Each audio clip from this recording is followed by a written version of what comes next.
ఒక్కసారి కొమ్మూరి గోల్డ్ కి కాల్ చేయండి. తాకట్లో ఉన్న మీ బంగారాన్ని విడిపించి మార్కెట్ ప్రైస్ కి వాళ్ళు కొనుక్కుని మిగతా డబ్బులు మీకు ఇచ్చేస్తారు. హాయ్, వెల్కమ్ టు మనం టీవీ. మనం టీవీ మన కోసం.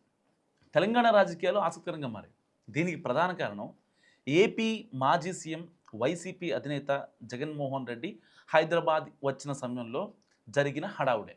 ఈ నెల 21న ఒక పెళ్లికి వచ్చిన జగన్మోహన్ రెడ్డిని రిసీవ్ చేసుకునేందుకు వందలాది మంది బేగంపేట ఎయిర్పోర్ట్కి వచ్చారు.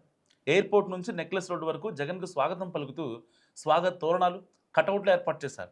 ఇవన్నీ వైసీపీ నేతలో, కార్యకర్తలో చేసి ఉంటే నిజంగా ఎంతలా చెప్పుకోవాల్సిన అవసరం ఉండదు. కానీ తెలంగాణలో ప్రధాన ప్రతిపక్షంగా ఉన్న బీఆర్ఎస్ నేతలు జగన్కు స్వాగతం పలుకుతూ కటౌట్స్, బ్యానర్స్ ఏర్పాటు చేశారు. దీనిపై రాజకీయ చర్చ మొదలైంది. అసలు తెలంగాణలో వైసీపీ యాక్టివిటీ ఏమీ లేదు. అది పూర్తిగా ఆంధ్రప్రదేశ్ రాజకీయాలకు మాత్రమే పరిమితమైన పార్టీ. అలాంటప్పుడు తెలంగాణలో జగన్కు ఈ రేంజ్లో స్వాగత కటౌట్లు పెట్టాల్సిన అవసరం ఏమొచ్చిందనే చర్చ రాజకీయ వర్గాలతో పాటు జనంలోనూ జరుగుతుంది. అయితే జగన్కు వెల్కమ్ పలకడం వెనుక రాజకీయ అవసరం కూడా ఉండి ఉంటుందనే మాటలు వినిపిస్తున్నాయి. గ్రేటర్ పరిధిలో త్వరలో జరగబోయే 3 కార్పొరేషన్ల ఎన్నికలే దీనికి కారణమనే విశ్లేషణలు కూడా జరుగుతున్నాయి.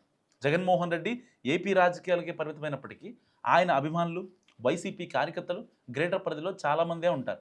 సో వారి ఓట్లపై బీఆర్ఎస్ కన్నేస్తుందనే మాట వినిపిస్తోంది. జగన్కు ఇంత ఘనంగా స్వాగతం పలకడం వచ్చే ఎన్నికల్లో తమకు కలిసి వస్తుందని బీఆర్ఎస్ భావిస్తుందట.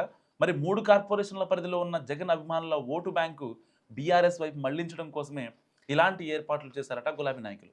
సో 3 కార్పొరేషన్ల పరిధిలో ఏపీకి చెందిన చాలామంది తమ ఓట్లను సర్ ప్రక్రియలో తొలగించుకున్నారు. అదే సమయంలో కొందరు తమ ఓట్లను ఇక్కడే కొనసాగించుకున్నారు. వారిలోని జగన్ అభిమానులను తమ వైపు తిప్పుకోవడం, వారి ఓట్లను తమ పార్టీకి మళ్లించుకోవడమే బీఆర్ఎస్ వ్యూహం అని చెప్పుకుంటున్నారు. ఇంత పెద్ద ఎత్తున ఏర్పాట్లు చేసిన కటౌట్లను, స్వాగత తోరణాలను జగన్ చూసి చూడనట్లు వదిలేసినా కేటీఆర్, కేసీఆర్, జగన్ ఫోటోలతో కూడిన కటౌట్లు మాత్రం అభిమానుల మనసులో నిలిచిపోతాయనే భావన ఆ పార్టీ నేతలో ఉందట.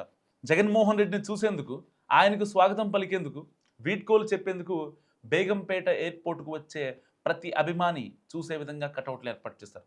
రాబోయే ఈ 3 కార్పొరేషన్ల ఎన్నికల్లో వైసీపీ పోటీ చేయదు. ఎవరికి సపోర్ట్ చేయాలో కూడా బహిరంగ ప్రకటన చేసే అవకాశం కూడా లేదు. ఈ నేపథ్యంలో జగన్ ఫోటోలతో బీఆర్ఎస్ నేతల ఫోటోలు కటౌట్లలో పెట్టడం ద్వారా వైసీపీ అభిమానులను తమ వైపు తిప్పుకోవచ్చనే ఆలోచన బీఆర్ఎస్ నేతలు చేశారట. సో ఈ మొత్తం వ్యవహారంలో బీఆర్ఎస్ కీలక నేతలు, గులాబీ పార్టీ పెద్దల పాత్ర ఉండకపోవచ్చని తెలంగాణ భవన్ వర్గాలు అంటున్నాయి. సో బీఆర్ఎస్లో ఉండి జగన్మోహన్ రెడ్డి అంటే అభిమానం ఉన్న నాయకులే ఇలా కటౌట్లు, బ్యానర్లు పెట్టి ఉంటారని పార్టీలో చర్చ జరుగుతుంది. మరి మీరేమనుకుంటున్నారు? మస్తు కామెంట్ చేయండి.